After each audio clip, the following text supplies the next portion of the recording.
One for Mum, one for Dad, and one for the country. And there has never been a more exciting time to be an Australian. Budgets are about choices, Fran, and you show what you value through the choices you make. Dead, buried, cremated. This is coal. Don't be afraid. Don't be scared. The Treasury. Australia's basically done for. We'll just end up being a third-rate economy. You know, a banana republic. How good is Australia? Just follow the money. G'day and welcome to Follow the Money, the Australia Institute's podcast demystifying the big economic issues in Australia and putting them in plain English.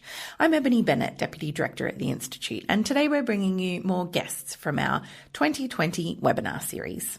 Jennifer Robinson is an Australian human rights lawyer and barrister practicing in the areas of media law, public law, international law and extradition, but she's perhaps best known as a member of the legal team acting for Julian Assange and Wikileaks since 2010. And Peter Cronau is an investigative journalist and producer for ABC TV's investigative documentary program Four Corners, and he's won numerous journalism awards including the Gold Walkley on political violence in East Timor in 2006.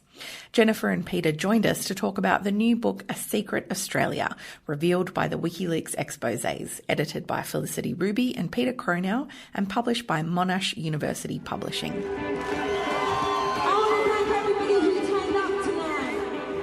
And this is not about me, it's about Julian Assange. Wikileaks, which solicits and publishes secrets and suppressed material from whistleblowers around the world.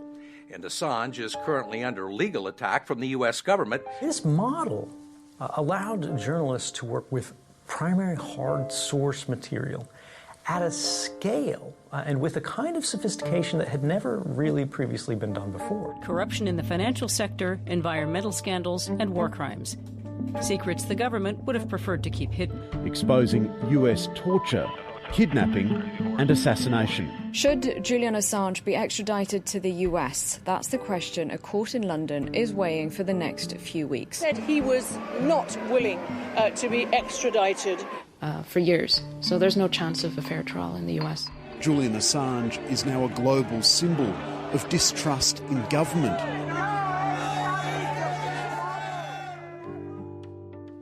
For 14 years, Wikileaks has published information provided by whistleblowers about how governments, companies, banks, militaries, the UN, political parties, cults, private security firms and the media actually operate when they think no one is looking. In this webinar, Jennifer and Peter talk about how Wikileaks has changed journalism, the treatment of whistleblowers and freedom of the press, as well as Julian Assange's legal case. This was recorded live on Tuesday, the 1st of December 2020, and things may have changed since recording.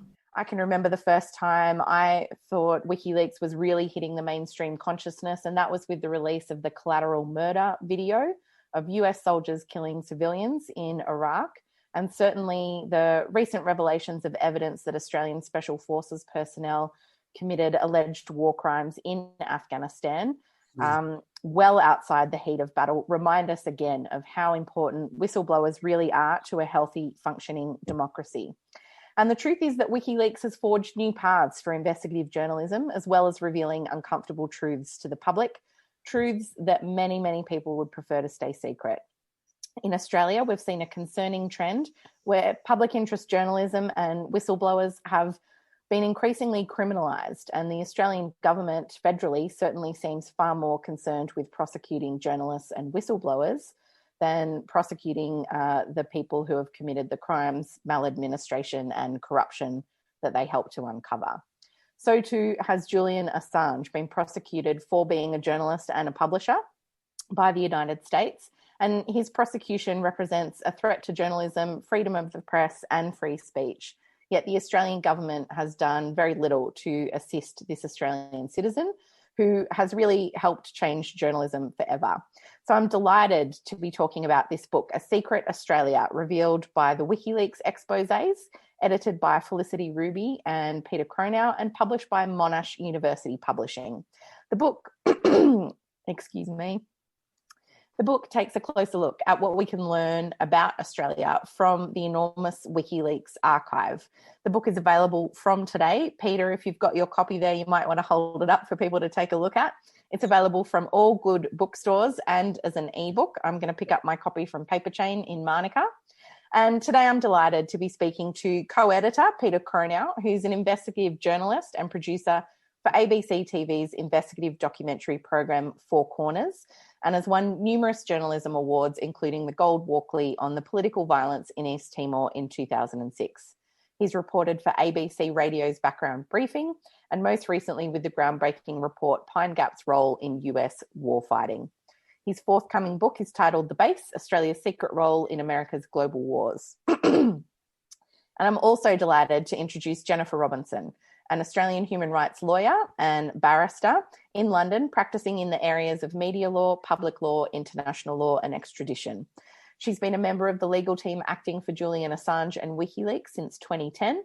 She serves on the executive committee of the Commonwealth Law Association, the advisory board of the European Centre for Constitutional and Human Rights, and is a trustee of Article 19. She's also a founding board member of the Grata Fund, Australia's first independent public interest litigation fund, and she's conducted trial observation and human rights missions for the International Bar Association in Malaysia and Syria. Welcome, Jennifer. Welcome, Peter. Thank you so much for joining us today. We really appreciate it. Hi. Peter, I'll start with you. Can you tell us why this book is important and why it was important to publish it now? Well, we all know there's a huge flood of information that hits us daily. It just churns out across developments overseas with human rights, with all sorts of issues. And it's really hard to keep track of it. You know, Orwell's memory hole is in perfect function. And the stories, the incidents that people don't want get thrown down that memory hole. Afghanistan's a great example. Four Corners was doing stories in the mid-early 2000 and about 6, I think, about mistaken deaths of civilians at the hands of Australian special forces. And all of these were investigated at the time and sort of churned along. But if we can remember the things that happened in the past, then surely when new issues come along, we realise there's a systemic issue here. It's not about a bad apple or 3 or 19. It's more about how a system churns out young men for war and what it does to people, when they get back from war. So journalism doesn't have much of a memory, and that's a shame because you can't sort of click the hot link and go to the historical record of what was behind a story. So we were just thinking, Felicity and I met for the first time, and in that first conversation we both thought that there was a huge gap for people to be reminded about the secrets that WikiLeaks had already told us all. I mean, I'd forgotten half of them. And I mean, it's a massive archive. So what better way to do it than to ask a bunch of fellow Australian thinkers and writers and others to pull together their thoughts on what WikiLeaks has done for us. The archive provides, the stories it provides, the sorts of information that's good to know about. So we did, and there's an enthusiastic bunch of people who wanted to do the book. It was initiated not through WikiLeaks itself. It's just an independent little grouping that decided to pop out a collection of works, and it doesn't reflect necessarily even the views of Julian Assange. Nonetheless, you know, and we all have attitudes and opinions about him, but they shouldn't get in the way. I mean, they're probably all wrong anyway, but they shouldn't get in the way of his message.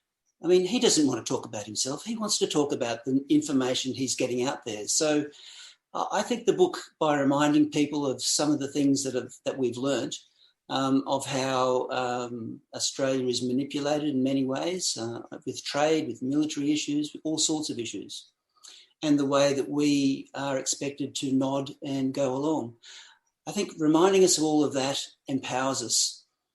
It sets our minds open for countering the next thing that happens. So when we know that Afghanistan government, the Taliban, back in 2002, offered to hand over bin Laden for trial in Europe, but it was knocked back by George Bush, we kind of think, well, hang on, when the next war comes along, will there be a way out that we haven't had told to us in great detail? So I think it empowers people. It empowers people, knowledge empowers people to put the demands upon our government. If it's a democracy, it should be able to withstand some tough questioning. It should be able to withstand some investigative journalism. Apparently not, because there's been raids and threatened arrests and all the rest of it. So, but in the great traditions of investigative journalism, of activism, there needs to be information provided to people for a democracy to work. So, absolutely, so that's where that came from. And, we hope the book gets into lots of Christmas stockings. Certainly it makes for an interesting read. I'm about a third of the way through already. And there's certainly stuff in there that I had forgotten. Jennifer Robinson, you wrote the first chapter, but before we get into kind of what you talked about West Papua there, as a part of Julian Assange's legal team, I just wanted to really start us off. A lot of people have questions about where that's up to and where that's headed. Where do things stand with Julian Assange's prosecution at the moment? Well, first, thank you for hosting, Ebony. Thanks to the Australia Institute, and a huge thanks to Felicity and Peter for all of their hard work on putting this book together. In terms of where Julian's case is at, we've now had all of the evidential hearings. We're in the final stages of the closing written submissions, and a judgment is due on the 4th of January. Of course, just by way of brief summary, I'm sure most people know the brief facts, but he faces 175 years in prison for the very same publications which are written about in this book, and for which he's been nominated for the Nobel Peace Prize, won the Walkley Award for Most Outstanding Contribution to Journalism, and the Sydney Peace Prize. That's how stark this case is. He is currently in Belmarsh Prison, which is the highest security prison in this country, where he is on a ward where there's been a COVID outbreak. So he is effectively... he's at severe risk of contracting COVID because of the respiratory issues that he's had as a result of being detained for coming up on a decade now in enclosed circumstances in the embassy and now in prison. He's not able to leave his cell because of the COVID restrictions, not even to wash. And it's a really serious situation. We will have to see what happens after the 4th of January, but of course, there's lots of speculation now about what might happen as a result of the change of US administration. But it remains to be seen. So it's a really serious situation, and one where the conditions for him inside prison with the added impositions imposed by COVID mean that what Belmarsh is an awful place at the best of times, but he has had very little social contact, no meetings with us except in prison during the trial, in the cells underneath the court. So it's been a very lonely experience for him this year. And Jennifer, just to go, we'll pick up, I think, probably and have some more questions on that as we go. But to go to the chapter that you've written for this book, it touches on the situation in West Papua. And I think a lot of Australians will be familiar with East Timor's quest for independence from Indonesia, but many people will probably be less familiar with West Papua's fight for independence, even though it's extremely close. What did Wikileaks tell us about the intersection of military and corporate interests in West Papua? Well, first, I think just to give a little introduction about West Papua, today is the 1st of December, which is a really important day for West Papuans. And I think I'm sadly waiting for the news of what's going to happen over there today, because there will be widespread protests. It's their national day. It's the day, 1st of December 1961, when their national flag was raised, their national anthem was first played, when they opened West Papuan Parliament in front of Australian and British diplomats, when West Papua was due to become independent from the Dutch as a non-self-governing territory. And it was the next year that Indonesia invaded. As a result of a UN brokered peace deal, or brokered by the US, actually, a UN peace deal, there was a UN administration. It was the first ever UN administration of a territory, long before East Timor ever was. And part of that deal required, under the terms of the New York Agreement, that they would get a vote on self-determination in 1969. That referendum, which was required to be universal suffrage and a free and fair vote, did not take place. They rounded up 1,022 leaders and force them to vote for integration with Indonesia under threat of violence. Looking back at that time, since then, of course, Australia has been complicit in Indonesia's unlawful occupation, just as we were with East Timor. And since that time, there's been an ongoing conflict in West Papua and demands for them to be able to exercise their right to self-determination under international law. So today is a really important day for them. They've just announced a provisional government, which is a wholesale rejection of Indonesia's unlawful occupation, a demonstration of their desire to self-govern and an assertion of their right to self-determination. But what will likely happen is a severe blowback in terms of Indonesian military and police response today in response to protests. So I'm anxiously awaiting news of what's going to be happening on the ground. But in terms of what WikiLeaks showed us, what I tell in the chapter is really quite a personal story, actually, about what it meant for me as a much younger person. When I was 21, I went to West Papua, and what shocked me as you introduced is that so I didn't know anything about it, and it's because journalists were not allowed to go there. There's very little written about it academically. I really learnt what I knew about West Papua from being on the ground. So I was watching these things happen and learning about these things that were happening, seeing diplomats come and learn about them, but not seeing anything in the international media. And so what we learnt through the WikiLeaks material is what I knew was happening because I was on the ground, which is about the role of the Indonesian military in maintaining that occupation and facilitating the role of global corporates like Freeport Gold Mine, the biggest gold and copper mine in the world.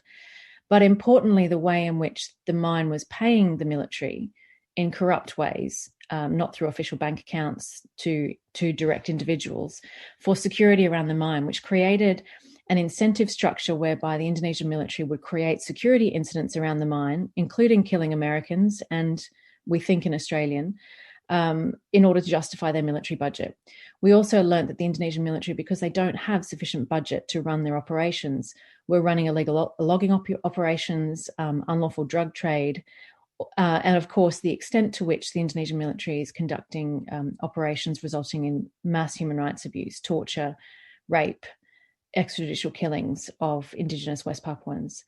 And of course, what was really important, I think, after East Timor, and many people will remember this, is that because of the role of the Indonesian Special Forces in war crimes in East Timor, the US and Australia cut off military ties and support for the Indonesian military because of their human rights record. What we learned from WikiLeaks disclosures is that the US knew exactly what was happening in West Papua and restarted their military ties despite what they knew about what was happening on the ground. And these are really important things. So for me, when WikiLeaks came along, because I had this history in West Papua and I'd seen what was happening, I'd had meetings with diplomats where they were basically telling us to shut up about what was actually happening on the ground. I really felt the importance of when I observed WikiLeaks before I even became Julian's lawyer, I already understood the significance of what this could mean for places like West Papua. And then, of course, with Cablegate, we saw precisely what it would mean through the disclosures that came out. So I think because of that very personal experience, when I was watching WikiLeaks, I thought this is important. This is going to change things. And when we have documents that tell us this is happening, it can make so much of a difference for people on the ground, for us as human rights lawyers, our ability to hold governments to account. And the fact, I think I say this in the book, that even if you know it's happening, so for me, I knew this was happening. It didn't tell me anything I didn't know, but having documents to show it, that the United States government is reporting back to its own government for the purposes of policy making to say this is happening, makes it much harder for anyone to deny that it's happening. And that is really, really important. Yeah, absolutely. And that, I guess, brings me back to the role of WikiLeaks in investigative journalism and uncovering these types of, whether it's the cables or other documents or cases from whistleblowers. Peter, I'll come back to you. Tell us a little bit about what's in the book about the role of WikiLeaks in facilitating that type of investigative journalism and really providing a new secure conduit for the dropping of documents or for whistleblowers to come forward in a secure way to release this type of information that would otherwise never see the light of day. Excuse me, Ebony, it is unique in that it's created it sees journalism as a permanent archive. and not as just passing news. It sees it as a permanent archive of original documents with explanations covering what they're about, so that people can look back and read them for themselves. It's not just a matter of trying to remember what was in the news last week, if it's a major story that Wikileaks has documents on, but it's also allowed global collaboration as never before. As you know, the Afghan war logs were spectacularly shared amongst numerous papers in Germany and Britain and the United States. And that sort of global collaboration has a lot more power to it than individuals working individually in silos in their own countries. It allows people to see the systems at work. It allows people to see the common players at work. And that helps journalism immensely, because the danger is it slips down the memory hole. Now, there's also been some spectacular initiatives as well. One of them is the use of anonymous drop boxes. Now, anonymous drop boxes are sort of used for most media now. Most media outlets have them. And an anonymous drop box allows somebody to submit a document or some information anonymously. Now, nothing is 100% safe in terms of anonymity. However, the secure Dropbox system allows people to send in information, tip-offs, documents, whatever they want to put through, without the fear of being hunted down by any authorities. The difficulty is these days is with digital communications, there's fingerprints left of every phone call, of every Google search, of every time you catch a taxi to go and meet a source. There's digital footprints left behind, and it's so important for people to be able to step around that. And it's an amazing. It's kind of an assumed part of all major media outlets now, but it's a terrific WikiLeaks initiative. Even the ABC has Dropbox now, has had one for about 18 months or so, and without these new techniques, we will be steamrolled by the surveillance state. It is so powerful, as we've learnt from the disclosures of Snowden, that unless we take steps, we're going to lose the ability for people to come forward if they have got concerns about issues happening that don't have a proper response through proper channels, such as the Afghanistan revelations that came initially, I think, through David McBride.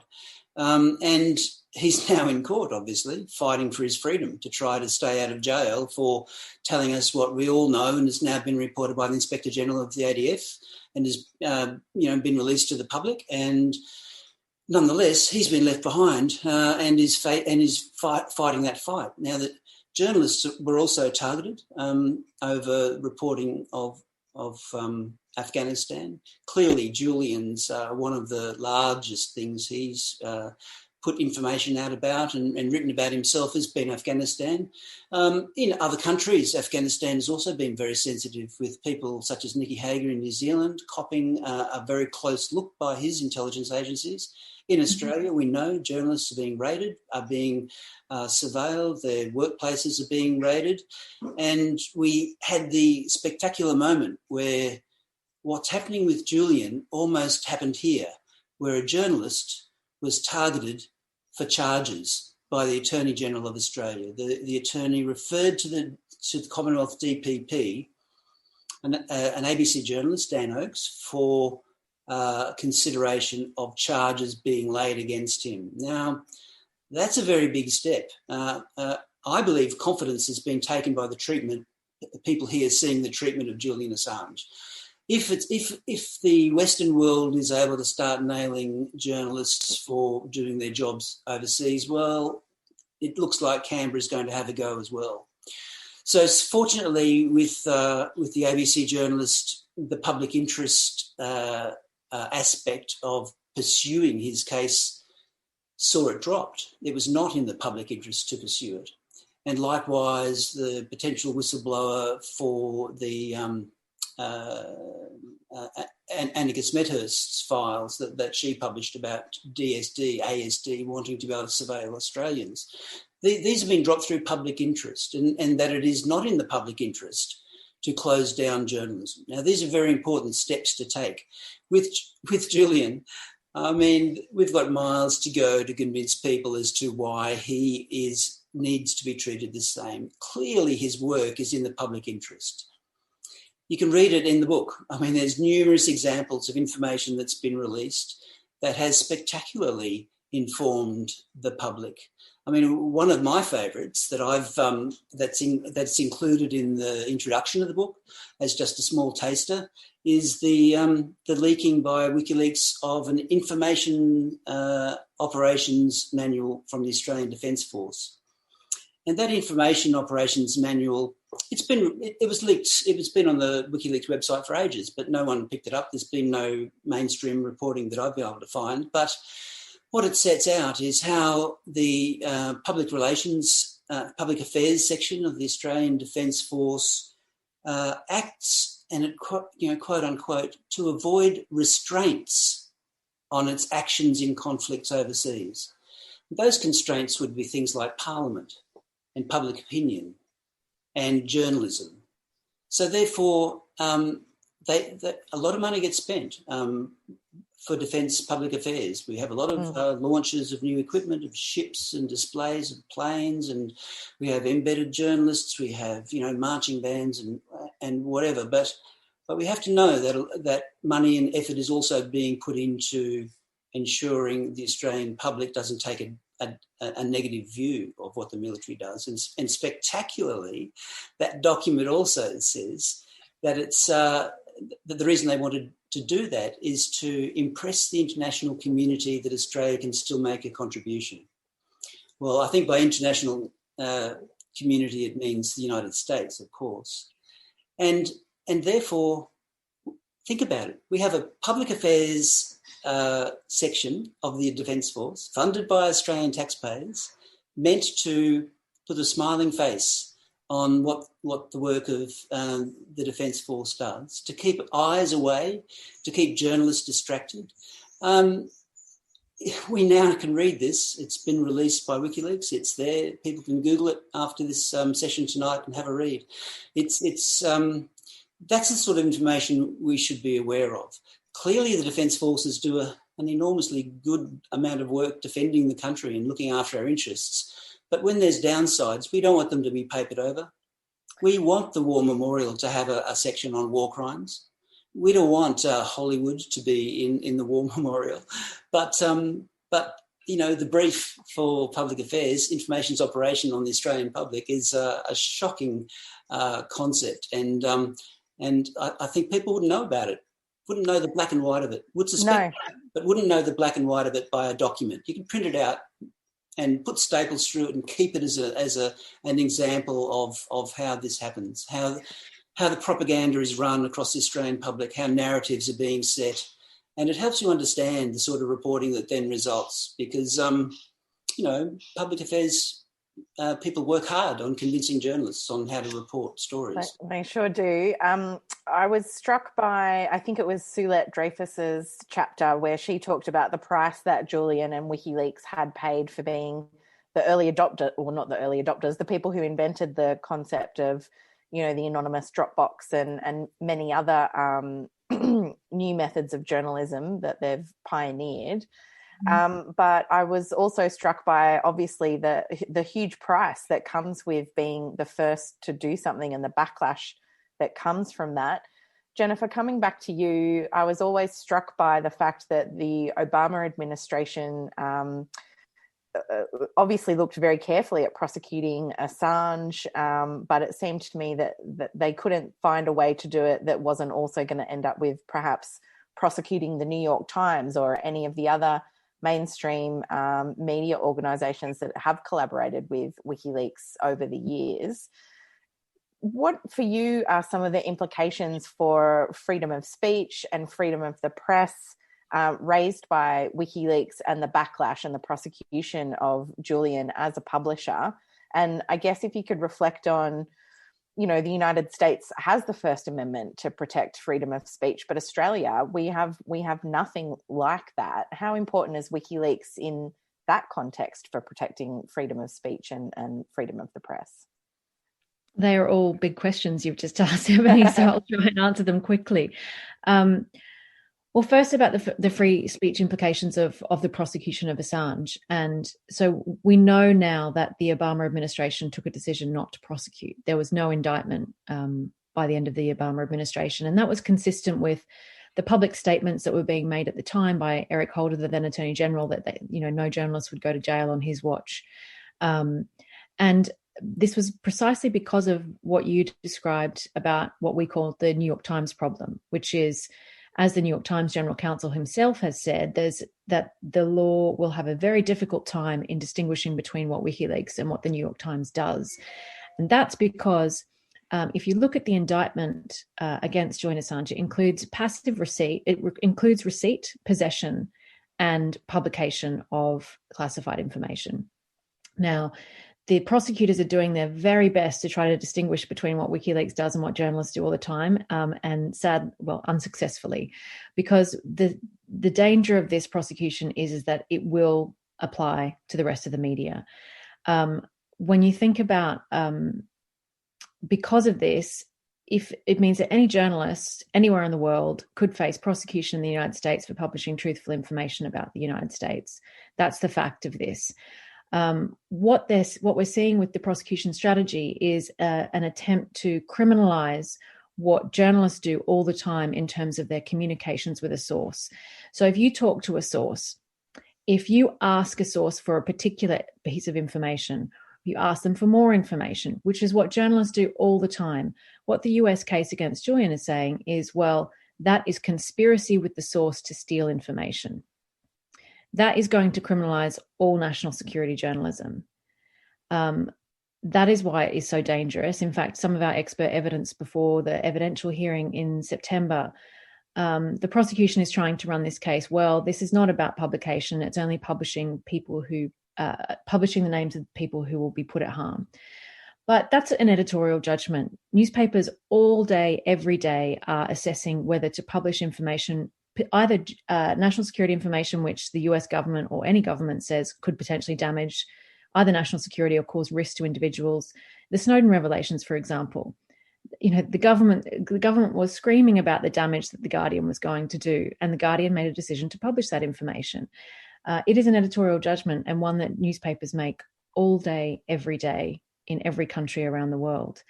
So it is significant, and I think Peter's right to say that the precedent that we're seeing set with this case, Julian is of course being prosecuted in relation to the publication of the Afghan war logs, of the Iraq war logs, and Cablegate.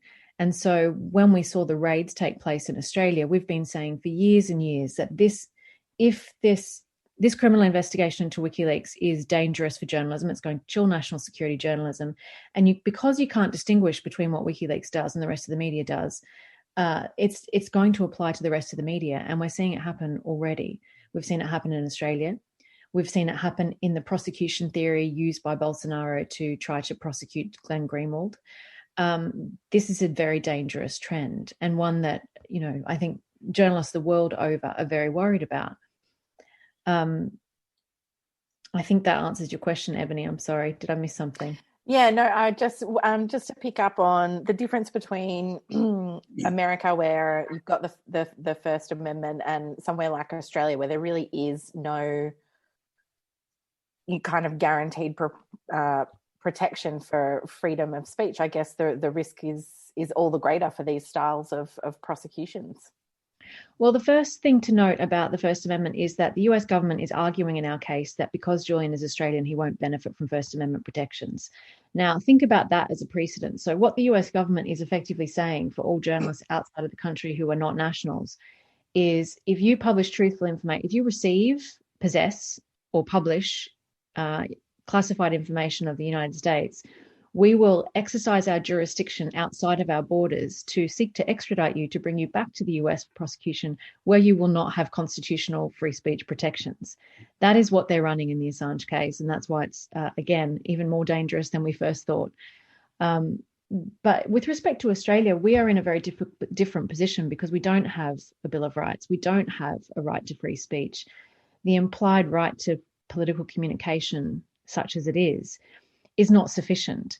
If you look at our disclosure laws in Australia, and there's an ongoing inquiry at the moment, I made a submission together with the Association for International Broadcasters.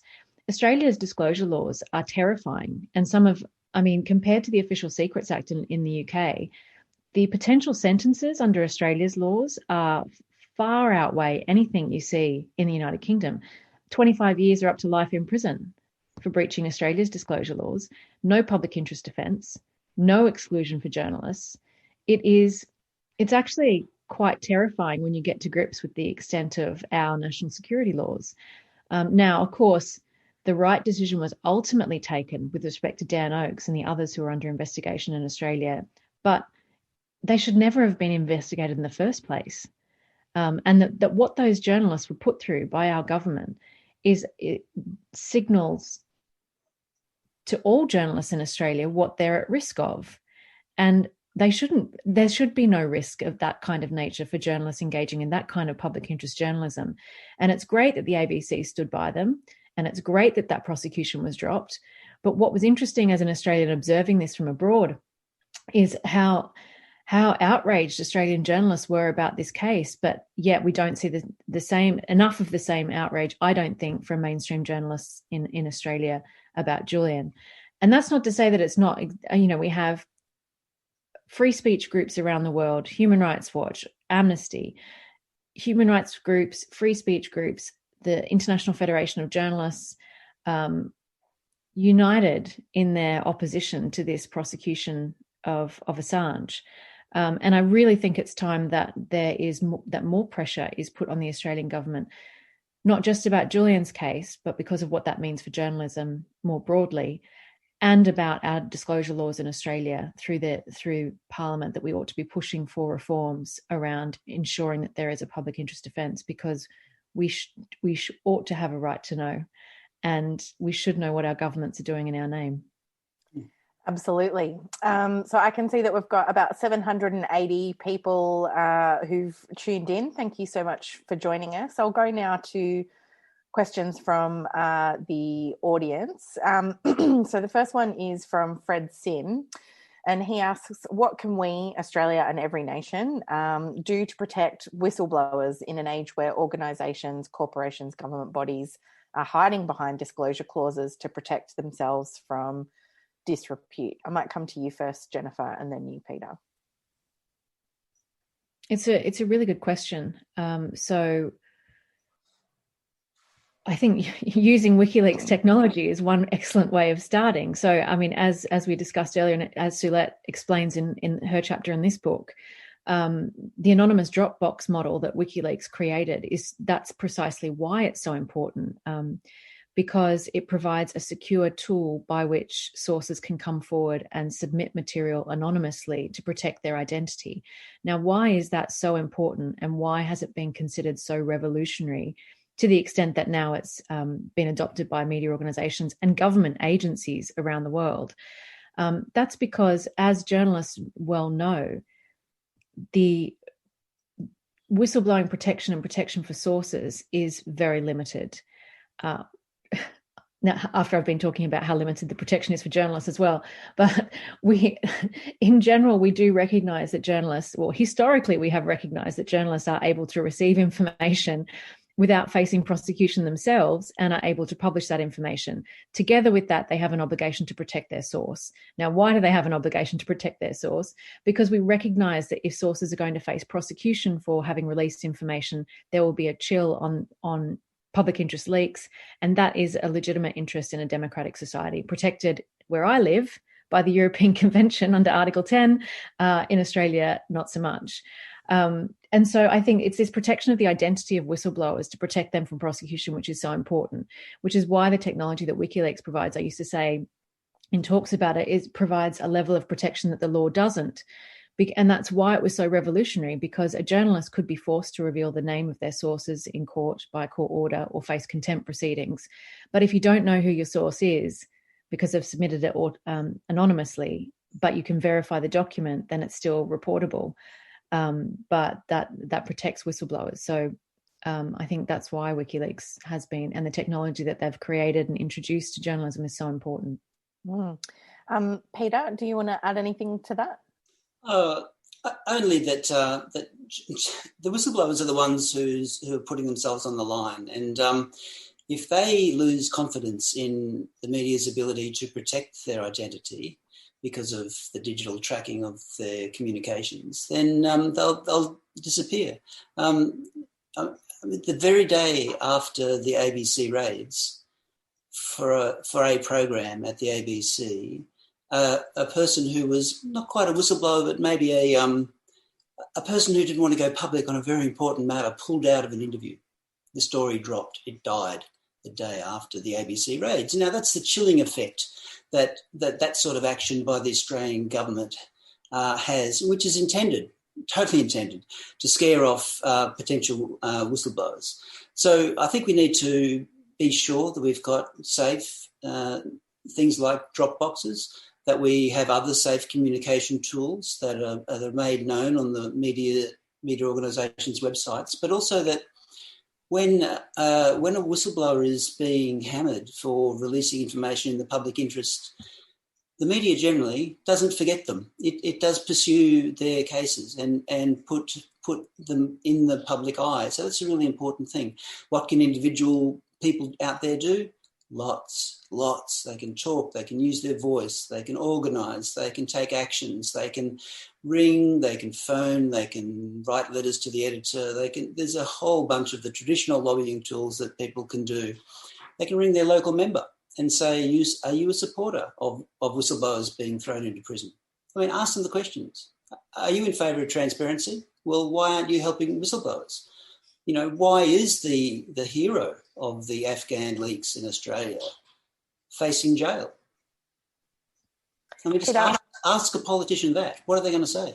Yeah, Peter, I did just want to come back and, you've obviously been in the ABC for many years, and, without asking you to dump on your colleagues, I certainly have been, like Jennifer said, a little bit shocked by some of the reaction from the Australian media to Julian's case. And there seemed to be, a little while back, a great deal of discussion about whether or not he even was a journalist, without necessarily considering the implications of whether or not you think he is. If he gets prosecuted for this, what does that say about journalism and put journalism under threat? How do you think the Australian media overall has reacted, and do they need to be doing more, particularly in light of the raids on the ABC, the prosecution of whistleblowers that we're seeing? It's all in, quite a boiler of an atmosphere at the moment. Look, I think the raids on the ABC, terrible though they were in terms of what it says for our democracy, really opened the eyes of a lot of journalists as to what's going on, and showed that the sort of treatment of Julian Assange is happening here. And I think a lot of journalists at that point realised that what Julian Assange and his supporters had been saying for so long was true. And they were seeing it happen. We actually got out there and watched the federal police in our building at the ABC, and John Lyons live tweeted the raid and the downloading of files. It was a huge moment for ABC journalists to see this happening to ourselves, and for the first time, journalists, News Limited, ABC, and others united in a call for proper protections for journalism. So why do journalists not care about Julian? Why do they say he's not a journalist? That's because they're pretty uninformed or just plain stupid, really. I think they need to realise that someone who's won more journalism awards, who writes articles, who publishes original documents, that's a pretty good definition of a journalist, in my view. And but that narrative is not an unintentional one. It's helped to put Julian in jeopardy by being not a journalist and not being able to get protection of the amendment in the United States with United States laws. And I think that's a narrative that was put out and pushed around by some people that, to their shame, they should have thought about that, because by calling someone not a journalist, they're stripping them of any basic protections they might have had. And now that they're coming for us in Australia, now that the authorities are quite happy to raid and potentially arrest and charge, we'd better realise that, it's that old saying of, they came for the teachers, they came for the unionists, and now they're coming for the journalists. So I think people have really learned a lot by seeing those raids. I think it's had a huge shock effect on journalists, and a lot more people are speaking out in favour of Assange. And I've got to say, the number of people at the ABC who've said good on you for doing the book, they may not be prepared to shout from the rooftops because, Julian sometimes can be controversial, but they're very, very happy to see the support for him. And I think there's been a tide change, and I think that journalists now realise they're in jeopardy. And if we don't do something about it, the freedoms we have, it is going to keep on slipping away. Law change by law change. We've had more than 70 laws, produced in the war on terrorism phase of this century. Something like 70-odd laws that have affected the right to free speech, that have limited journalists in what they can do. And a lot of it happens in secret. Like, as a journalist, I can have a warrant taken out on me. They can't look at my phone records or metadata legally without a warrant. Well, warrants are just warrants and can be prepared. Not many are prepared. Only about a dozen a year on journalists. But that's a dozen a year. Journalists whose contacts and phone calls and movements and attitudes have been monitored in great depth, or maybe not great depth, we don't know. The journalists are not told if there's a warrant out on them. It's a huge intrusion into journalists' ability to tell the public what's going on. And really that's all journalism is, to tell the public what's going on. Because without that, we're just blind and we'll just believe the next narrative, the next focus group statement from a leader. And, the power's in the public's hands, and with information, they can use it. Jennifer, coming back to you, I've got a quick question here, or maybe it won't be quick, from Kate Dennehy. Is the Australian government doing anything to get Julian Assange freed? If not, why not? An excellent question. If they are, we don't know about it. It certainly seems not. Look, this has been something for me that has been so deeply disappointing, which is the Australian government's failure to stick up for this Australian citizen. We have been doing outreach to the Australian government since 2010. I feel like a broken record in the sense that I've been talking since 2010 about the implications that any indictment would have for the rest of the media, that this would affect the media around the world, that othering Wikileaks or somehow putting them in some other category is not going to protect them, and that the Australian government ought to be doing more to protect this Australian citizen. And sadly, 10 years on, successive governments, Labor and Liberal, we haven't seen sufficient action. But it's never too late. The Australian government can and should be exercising diplomatic protection over Assange. This case is so outrageous. We've seen what the Australian government can do. Maurice Payne just negotiated the return for Kylie Moore-Gilbert, which is wonderful, wonderful news. She was facing espionage charges in Iran, completely baseless, obviously. But we have another Australian citizen in a high security prison in the UK facing espionage charges, a journalist, a celebrated Australian journalist who's won all these journalism awards the world over, been nominated for the Nobel Peace Prize for successive years, and the Australian government is doing nothing to bring him home. Now, that's a pretty dire reflection of our government, and a pretty dire reflection of what our special relationship with the United States means. And I think that's probably one of the Julian's case itself is revealing of the nature of Australia's relationship with the United States, but that's one of the key themes that comes through in this book over and over, also about what we learned as a result of the WikiLeaks revelations. So I really do encourage, I don't think this case is so political. If the Australian government took a more proactive stance, I don't think we would be where we are now. And if the Australian government took a proactive stance, I think that they would have an excellent shot at negotiating his release, either at the end of the Trump administration or at the beginning of Biden's. And I think Australians ought to be calling their local MP, ought to be raising it with their local MP, to be raising it with the foreign minister, to put more pressure on our government to do the right thing. The next question is for you as well, Jennifer. It's from Joshua Clark. Is it appropriate for whistleblowers such as David McBride, who may have breached Australia's national security laws in their disclosures, to need to rely on the Commonwealth DPP or the Attorney General to exercise their discretion not to prosecute because of public interest? Or is reform needed, and what would that reform look like? Reform is absolutely needed. I mean, yes, the DPP, that discretion was exercised in the right way finally, but years too late in respect to the ABC journalists who were looking at being prosecuted. But obviously it didn't work for the source himself.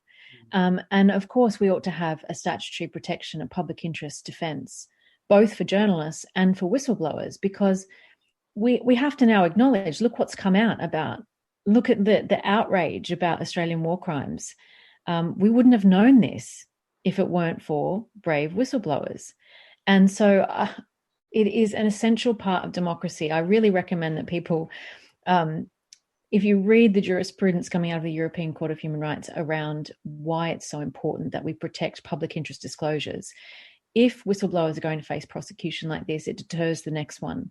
And so what won't we know about the next Australian war crime? And so absolutely there needs to be some sort of reform to protect principled leaking.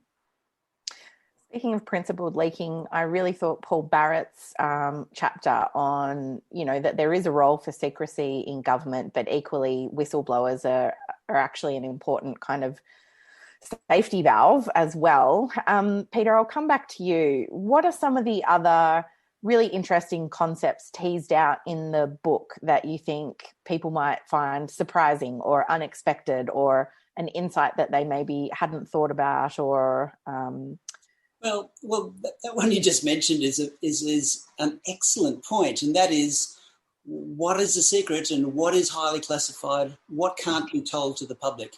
There's thousands and thousands and thousands of documents. Paul Barrett has written about this, and others have spoken about it, that are classified as routine and really don't hold any secrets that could be putting Australia at danger if they were released. However, they're a way of avoiding embarrassment. They're a way of providing transparency into the favours being done by government to outside organisations.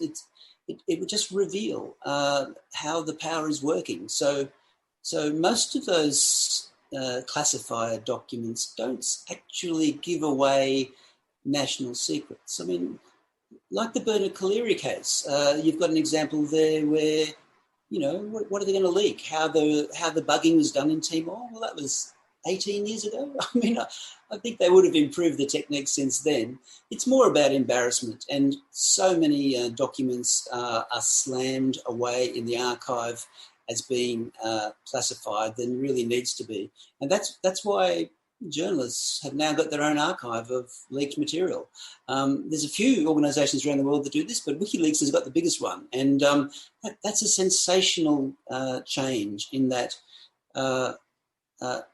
we can find out things such as the work of the US Embassy in Canberra. I mean, some of the things they've been up to, people have speculated about for years with the overthrow 50 years ago of the Whitlam government. People suspected what might have happened. But now we have documents that state what the US Embassy staff have been doing with members of the Labor Party, with members of industry and the Liberal Party as well. But they've been talking to protected sources within the Labor Party, developing profiles of who can be the next leader to step in if the current leader was to be shoved out of the way.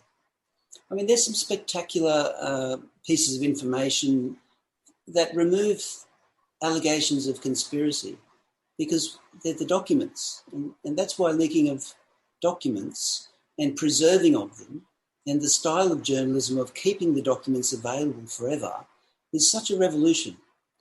You're not relying on a journalist cherry-picking 2 points out of a trove of documents. you're allowing them to sit there and be read by everybody.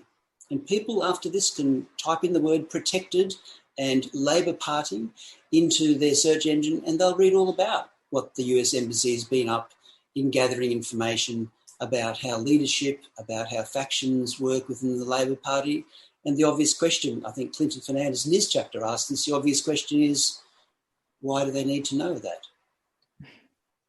So, yeah, look, the releases by WikiLeaks have just peeled back so much of the covering up of various aspects of Australian society that, you know, work your way slowly through the book and think about it as you go, because and spend some time on the website. I'd recommend it. It's fun. Put in people's names. Put in your favourite politician's name and see what pops up, because it's a permanent archive. The National Archive of Australia is wonderful, but it's filtered. It's censored. We saw that with the Palace Papers and the Palace Letters, and WikiLeaks is not. You know, I think it's such a challenge to archivists around the world.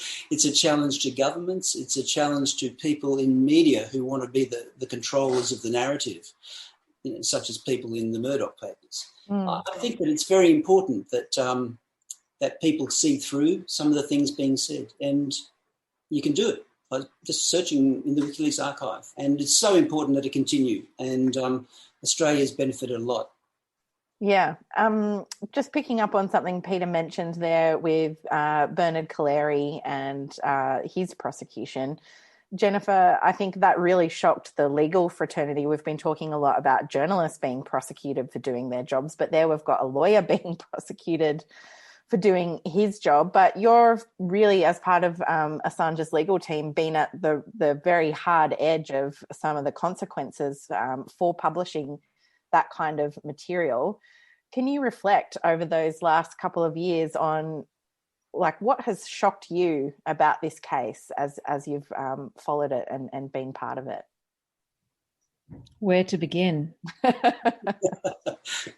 I mean, go back to 2010 when this all first started. I remember when I first started representing Julian, he said to me, before he published Cablegate, you know, they will chase me to the end of the earth and make my life hell. But I have an obligation to release this information to the source and to the public because it's so important about what it reveals about the way the US operates in the world for every single country in the world. And I didn't understand the significance of what he just said or what was about to happen, but he did. What happened? His bank accounts were frozen. WikiLeaks was kicked off all kinds of servers, all the credit cards, basically on the say-so, on the influence of US politicians, cut WikiLeaks off from all financial donations, so Visa, MasterCard, PayPal, an Interpol red notice, years stashing through a criminal case that in the end didn't go anywhere, but where he wasn't afforded proper due process. The Australian government threatened to cancel his passport. There was an international manhunt for him. Seeking asylum inside the embassy, us being spied on unlawfully, me being threatened by the US government, the biggest criminal investigation in US history. I mean, now an unprecedented espionage prosecution. We now know there was unlawful spying inside the embassy to the extent that they tried to take his baby's nappy to get the DNA of his child. I mean, us as lawyers were specifically targeted for surveillance, and in one case, physical surveillance. It's shocking. It is shocking that this kind of thing can happen to this kind of, I call it persecution, that this kind of persecution can happen in democratic countries against an Australian citizen, against his lawyers. What does that say about our ability to properly defend our client when we're being targeted in that way? There was a Lawyers' Rights Watch complaint about the way I've been treated as an Australian lawyer practicing in England. That's the kind of thing that we would not expect from the US, from the UK. The US prosecution is arguing in our case that all the methods they used against us, spying on legally privileged communications, that's all fine. What does that say about this? I mean, Daniel Ellsberg gave one of the most, I think, striking moments of the trial in the UK, the evidential hearing, was Daniel Ellsberg being cross-examined by the prosecutors about his role as the Pentagon Papers leaker. And he explained that the kind of abuse against him by the Nixon administration, which resulted in his case being thrown out with prejudice, has happened and on a mass scale towards Julian Assange. So what does it say about democracy if what would have had a case thrown out with prejudice in the 70s, now when far worse is happening towards him, the prosecution goes ahead? I think we need to ask ourselves what democracy means and what human rights mean in that context. Mm. Well, I'm afraid we're going to have to wrap it up there. I really want to thank everyone for coming along today, and thanks for your excellent questions. As always, I'm really sorry that we couldn't get to all of them, but we really appreciate you tuning in. Thank you to Peter and Jennifer. We really appreciate your time, particularly you, Jennifer, getting up at the crack of dawn, I think it is, over there in London, nice and early for you. We do really appreciate that as well. And I want to also thank Wikileaks, who've live streamed this, and Consortium News. We appreciate that as well. And I want to thank all the other contributors to the book A Secret Australia from Monash University Publishing, available at all good bookshops and online. You can get it as an ebook as well. Check it out. It's a really gripping read. There'll be things in there that you've forgotten, things that you didn't even know had been revealed. The contributors include Scott Ludlam, former Defence Secretary Paul Barrett, lawyers Julian Assange, academics Richard Tanter, Benedetta Bravini, John Keane, Sulet Dreyfus, Jared Goggin and Clinton Fernandez, psychologist Lisa Johnson, as well as writers and journalists Andrew Fowler, Quentin Dempster, Anthony Lowenstein, Guy Rundle, George Giddos, Helen Razor and Julian Assange. It's a great book. Make sure you check it out. This has been a special summer episode of Follow the Money. All our webinars are free and available on the Australia Institute's YouTube channel. And all our latest research and content is at our website, australiainstitute.org.au. We're on Twitter at the Oz Institute with an AUS, and my Twitter handle is Ebony_Bennett with a N_T. Jennifer Robinson is at Sui Generis Jen. That's SUIGENERIS Jen. Peter Cronau is at Peter Cronau, and this episode was produced by Jennifer Macy. Our theme music is by Jonathan McFeat from Pulse and Thrum. And remember, stay safe this summer, and thanks for listening.